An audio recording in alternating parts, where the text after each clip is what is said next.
ನಮಸ್ಕಾರ. ಇವತ್ತೊಂದು ದಿವಸ ಬೆಳಗ್ಗೆ ಮುಂಜಾನೆ ಶ್ರೀ ವೆಂಕಟರಾವ್ ನಾಡಗೌಡರು ಮಾಜಿ ಶಾಸಕರು ಬಂದಿದ್ದರು. ರೈಲ್ವೆ ಸ್ಟೇಷನ್ ದಾರಿಗೆ ವೀಕ್ಷಣೆ ಮಾಡಾಕ ಅವರೆಲ್ಲ ಕಡೆಯಲ್ಲಿದ್ದ ಭಾಳ ಸೂಕ್ಷ್ಮವಾದ ಒಂದು ಮಾತನ್ನು ಹೇಳಿದರು. ಯಾಕಂದರೆ ಇದು ಗಟ್ಟರ್ ಮಧ್ಯದಲ್ಲಿ ಬರಬಾರ್ದು, ಲಾಸ್ಟಿಗೆ ಡೆಡ್ಲೈನ್ ಗಟ್ಟರ್ ಬರಬೇಕು, ಆ తర్వాత ರೋಡ್ ಬರಬೇಕಂತ ಭಾಳಷ್ಟು ಮಾತುಗಳನ್ನು ರೈಲ್ವೆ ಡಿಪಾರ್ಟ್ಮೆಂಟ್ ಮುಖಾಂತರ ಸಾಬ್ರಿಗೆ ಹೇಳಿದರು. ಅವರು ಕೂಡ ಮಾಡ್ತೀವಿ ಅಂತ ಹೇಳಿದ್ದಾರೆ.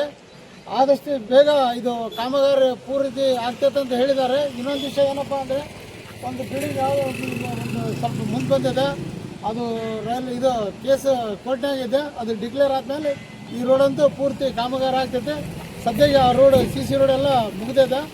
ಗಟರ್ ಒಂದೇ ಬಾಕಿ ಇದೆ. ಗಟರ್ ಮಾಡ್ತಾರಂತ ರೈಲ್ವೆ ಡಿಪಾರ್ಟ್ಮೆಂಟ್ದವರು ಹೇಳಿದ್ದಾರೆ.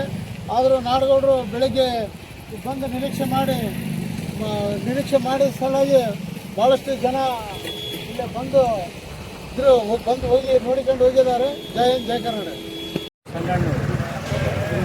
ಕಾಲುವೆಯಲ್ಲಿ ನೀರಿನಿಂದ ದುಡ್ಡು ಅಲ್ಲಿ ಸಿಗೋದಿಲ್ಲ ಅಂತೇಳಿ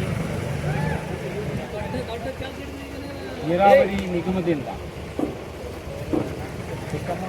9 ಕೋಟಿ ರೂಪಾಯಿಗೆ ಟೆಂಡರ್ ತಂದಿತ್ತು.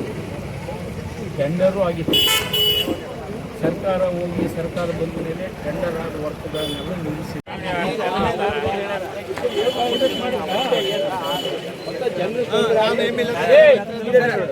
ಜನರಿಗೆ ತೊಂದರೆ ಆಗ್ತಾವ ಅನ್ನೋದಕ್ಕಾಗಿ ನಾವು 55 ಮಾಡಿದ್ವಿ ಸರ್. ಅವಾಗ ಮಾಡಿದ್ವಿ ಸರ್.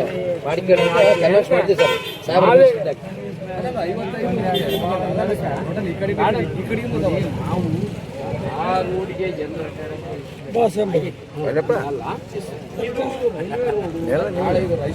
ಯಾವುದಾತವ ಈ ಡಬಲ್ ರೋಡ್